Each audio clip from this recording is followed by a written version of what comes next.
There is so much happening on the ground in the Rift Valley, and especially in Baringo, after the recent drama involving Gideon Moi and President Ruto. You know, contrary to what some Kenyans think, this thing is not over. In fact, it is just starting, because the emotions on the ground are too much.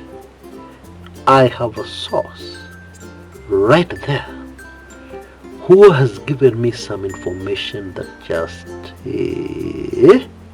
that really surprised me about some of the things that happened, even as this drama that we've already analyzed on this channel was unfolding. And I'm sure you too are going to get very surprised. And then there is the question, very interesting question. In your opinion, do you think the circumstances, the environment, recent developments have opened the door for something the Rift Valley really has never had? And what is that? A Rift Valley kingpin who is not in government.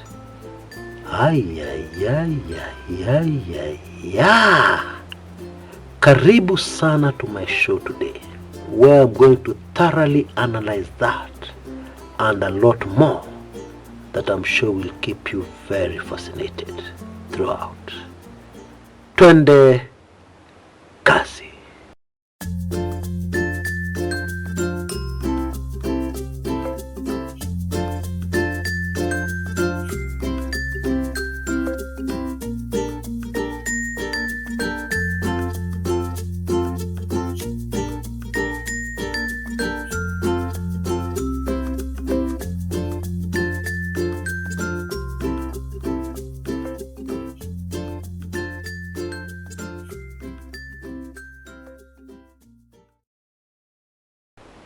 I don't know if you're aware of this, but it is not very easy to get information about exactly what is happening in the Rift Valley, for two main reasons.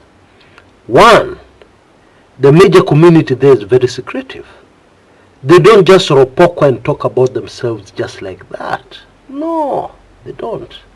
And then of course the second reason is the government is very sensitive, especially on negative information, negative towards the UDA Kenya Kwanza government, that may be coming from the Rift Valley. I just thought you should have that information as I give you a very interesting update of what is really going on the ground. Now of course, Baringo County, usually sleepy, cattle rustling in some areas, Baringo, has recently exploded into the news with the defection of KANU chairman and owner Gideon Moi to join the broad-based government. And Kenyans are still in shock.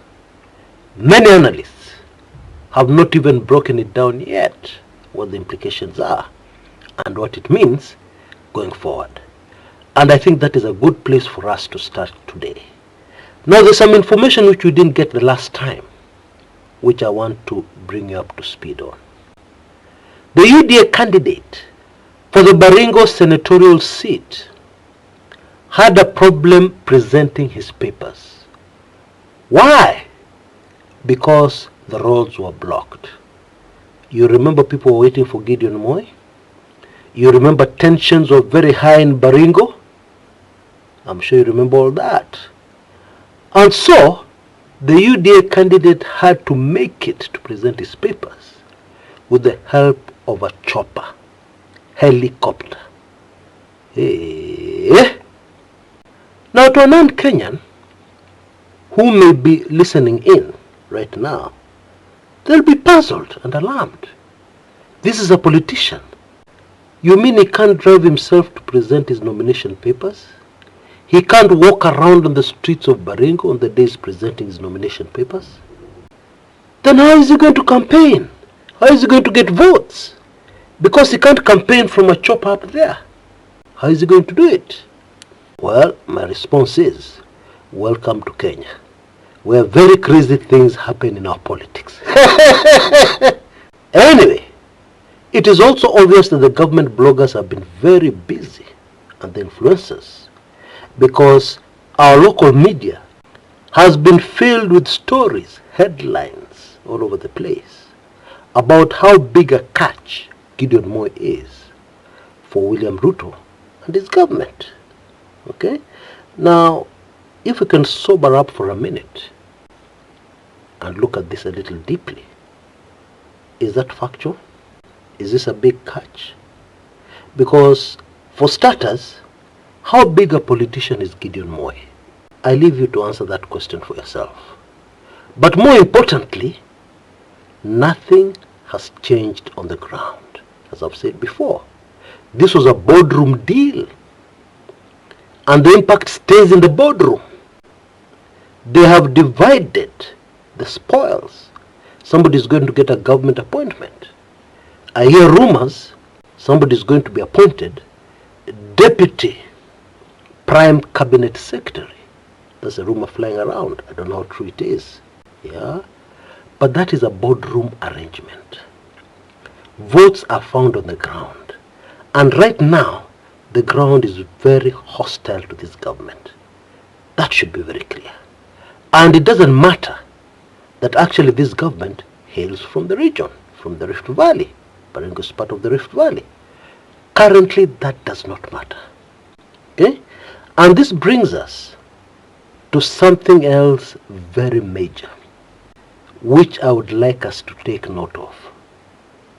In my opinion, I believe the events of recent days, the circumstances right now in the Rift Valley, have created an opportunity where it is very possible that a kingpin of the Rift Valley, can you say a Gashago of the Rift Valley, may very quickly emerge. Indeed, there are those analysts who say that the Rift Valley already has a de facto kingpin, and his name is Alfred Keter, former Nandi Hills legislator, who was blatantly rigged out, pushed out, kept out of politics.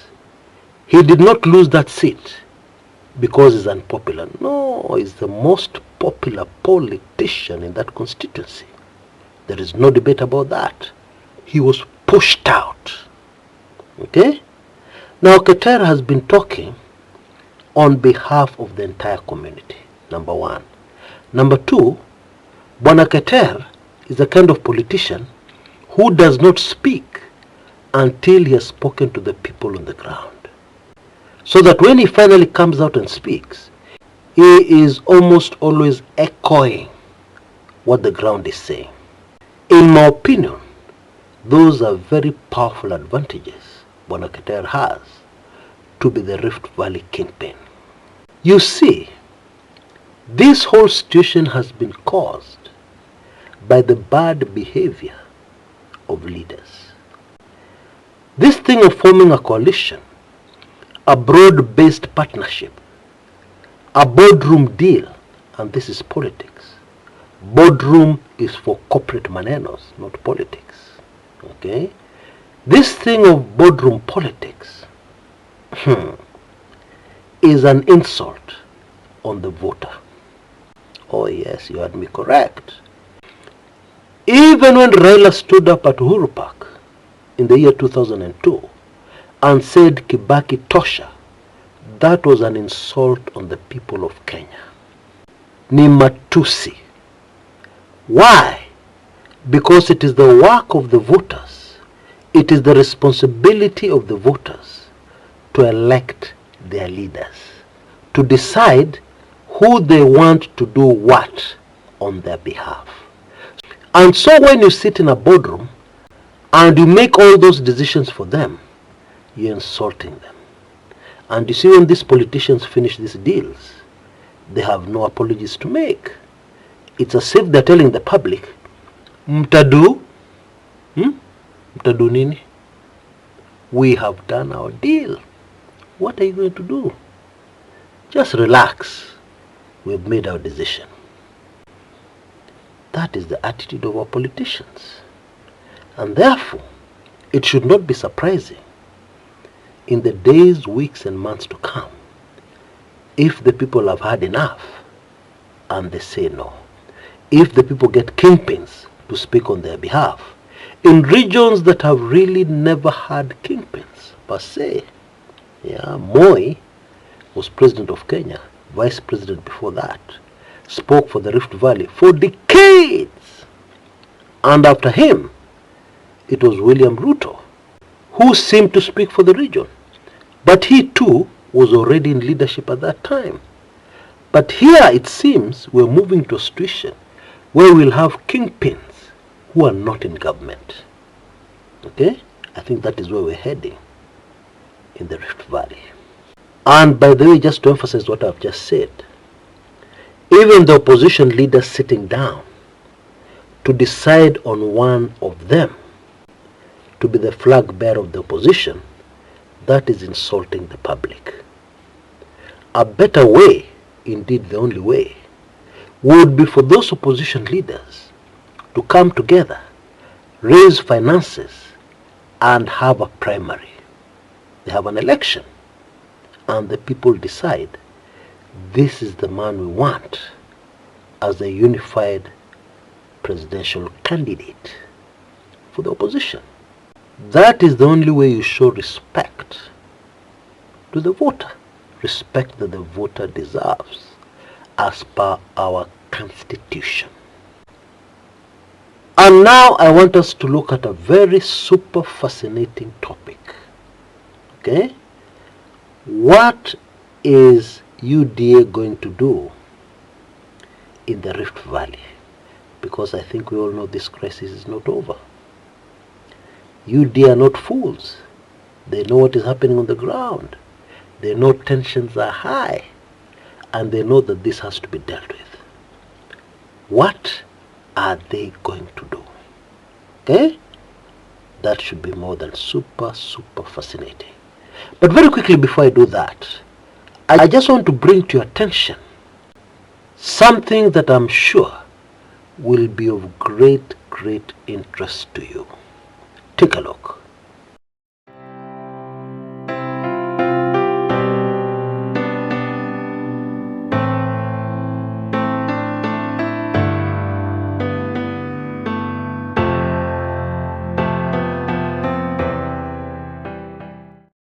How do you make a decision without information? How do you analyze anything without enough information? Impossible. Now in Kenyan politics, there are some things which have happened and which are still happening, which are not in the public domain. Most Kenyans do not have the information. For instance, why was General Ogolla assassinated?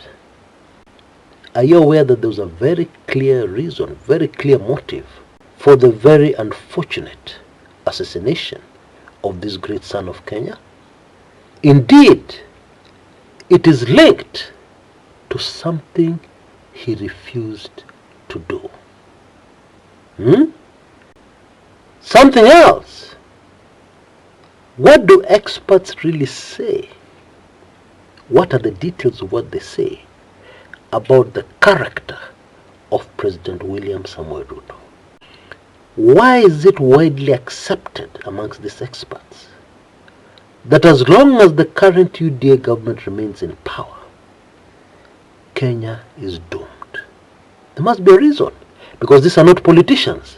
These are experts. What are they saying? Some of the things they are saying, my friends, will make your ears ring. And yet something else. Bwana Gachagua has risen up from being a one-term legislator into the most powerful politician we have in Kenya today. At least one of the most powerful we have. Did you know that he very quickly found himself up against some very powerful forces? Of course, non-Kenyan. Very powerful forces. And are you also aware that some of these forces saw very early what may be happening in Kenya? Saw very early how they can take advantage of the situation And some of them are now actually on Gachagwa's side. Which foreign powers are these? Something else. Raila Amolo Odinga was having some very interesting meetings shortly before he vanished. The people he was talking to, either directly or through aides,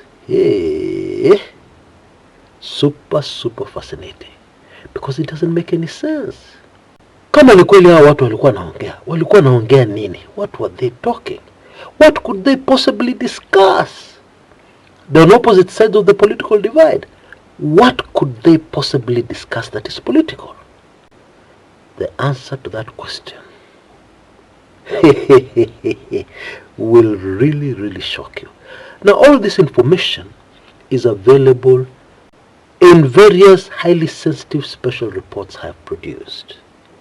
And today you have a small window of opportunity, just 48 hours, slightly less than 48 hours, to take advantage of my very latest offer, special offer, for my Kumekucha Golden Key, which will give you access to all these past highly sensitive special reports and this information you need to be able to analyze our politics clearly and even be able to predict what is going to happen in the future. Now, for only Kenya shillings 4,999, you can get this golden key for a whole year. Okay? What that means, for a whole year, you'll be able to get anything and everything Kumekucha without paying a single cent. This includes weekly intelligence briefings, highly sensitive special reports, and other documentaries, even non-political ones. So please rush and beat the deadline, which is Wednesday, October 15th at midnight, your time, wherever you are in the world. Friends, information, especially sensitive information, is power. There's no doubt about that. You can see details on your screens right now. Just M-Pesa to that number, using our usual M-Pesa telephone number, only Kenya shillings 4,999. If you're in a position to do so, please do it right away. You will be so shocked. Your mind will be blown away with this information. The UDA strategy in the Rift Valley is already taking shape. And maybe we can understand even better how this strategy will work when I give you another related piece of information that is going to apply nationwide. It is now very clear that Ruto handlers and the UDA High Command are going to revive something called the Pentagon. Now, the Pentagon was a board. Remember, we've been talking about boardroom politics. Things happening in boardrooms which are supposed to be corporate, but people are now using boardroom for politics. The Pentagon was a collection of powerful tribal kingpins from around the country, who at the time all belonged to the ODM party, Orange Democratic Movement, and advised Raila, and they campaigned together, and they were very successful in those elections. Remember the elections that forced a grand coalition government? Because of Raila's emphatic landslide victory in that election? Yes, he had a Pentagon. And now Ruto's idea is to bring that Pentagon back. Now, very fascinatingly, all the members of the Pentagon are still alive today, except for the late Joe Nyaga from Embu. Others, all the other old Pentagon members, are still around. Akina Mudavadi, Ruto, Raila, Balala from the coast, Charity Kaluki Ngilu from Ukambani, etc., etc. And the idea is to bring the Pentagon together so that they strategize on how they're going to go out there and get votes, lots of votes, for Ruto to get elected, re-elected actually, to the presidency. In my opinion, a mission impossible. But then that is my opinion. It is okay if you have a different opinion. But based on my informed opinion, that is a mission impossible. Anyway, that is what's going to happen. Now, on a smaller scale, the Rift Valley, and especially Baringo, is going to be handled in exactly the same manner. There are going to be kingpins on the ground right across the region, whose work obviously will be to bring in the votes, bring in the support. And this will be especially critical in currently hostile Baringo. It is the belief of UDA that there is nothing which money cannot buy. I'm sure you get my meaning.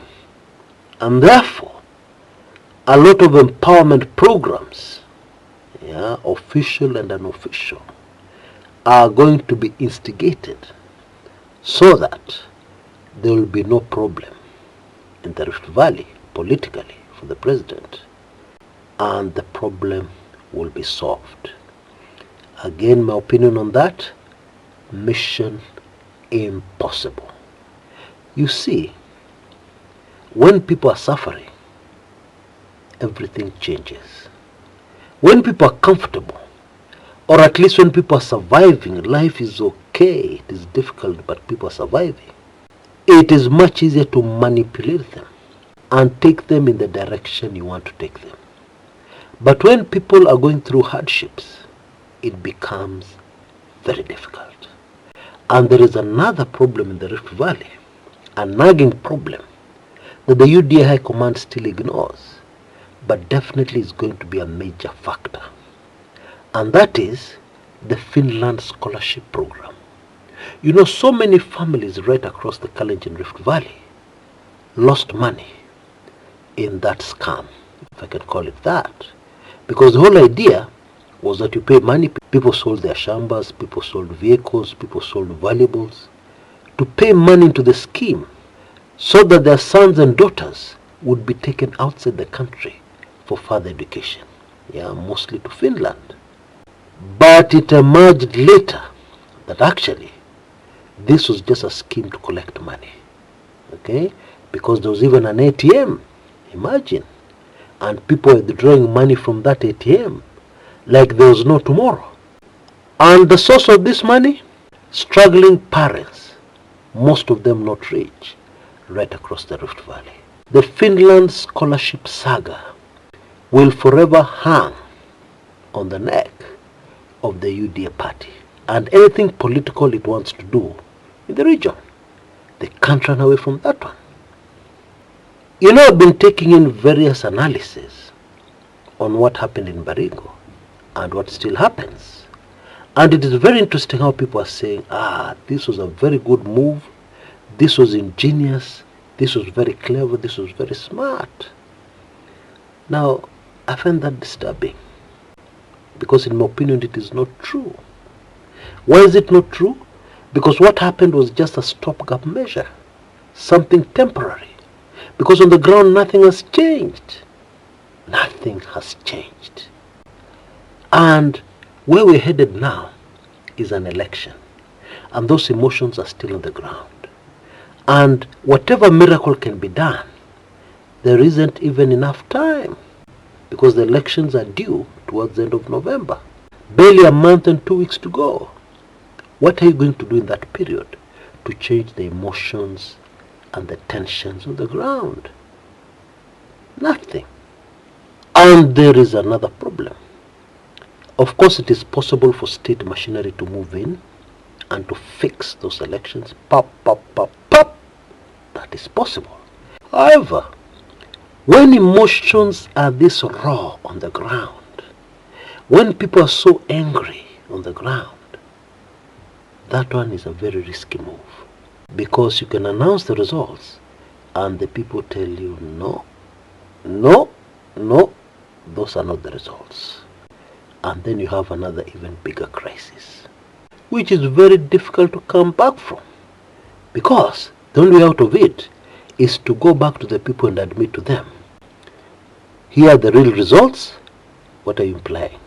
You're implying that you fiddled with these results and gave us those fake results which you refused, and now you have given us the real results. That's not a good picture for any administration. So, UDA are cooked. Very, very cooked. Somebody pointed out to me the body language of Gideon Moi, even as all this drama was unfolding. Yes, there were moments where people hugged. Yes, there were moments where things looked okay. But in unguarded moments, the body language told us another story. What story is that?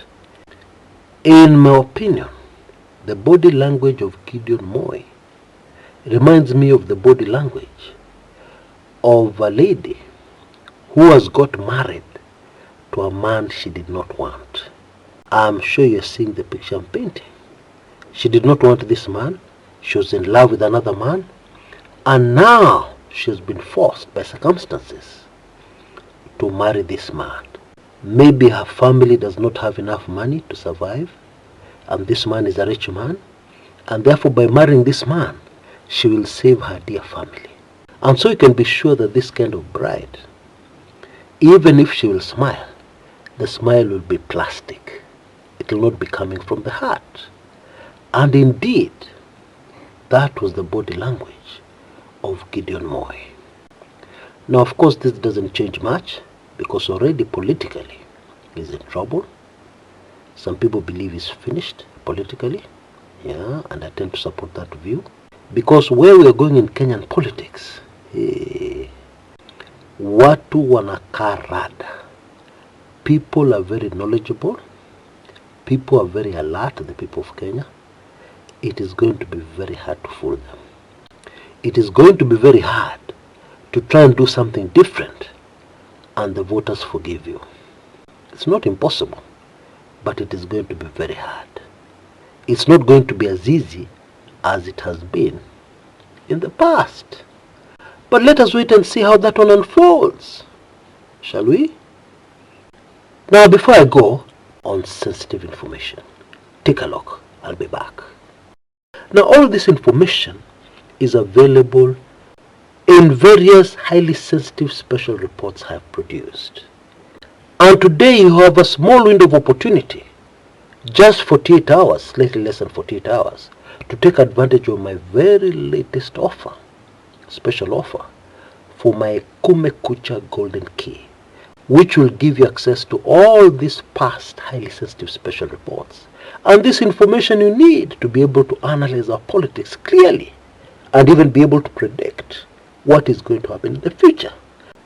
Now, for only Kenya shillings 4,999, you can get this golden key for a whole year. Okay? What that means, for a whole year, you'll be able to get anything and everything Kumekucha without paying a single cent. This includes weekly intelligence briefings, highly sensitive special reports, and other documentaries, even non-political ones. So please rush and beat the deadline, which is Wednesday, October 15th at midnight, your time, wherever you are in the world. Friends, information, especially sensitive information, is power. There's no doubt about that.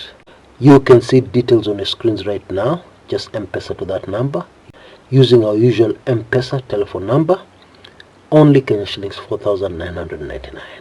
If you're in a position to do so, please do it right away. You will be so shocked. Your mind will be blown away with this information. Right. Thank you so much for your time today on my show. And so, until next time, this is Chris Kumekucha.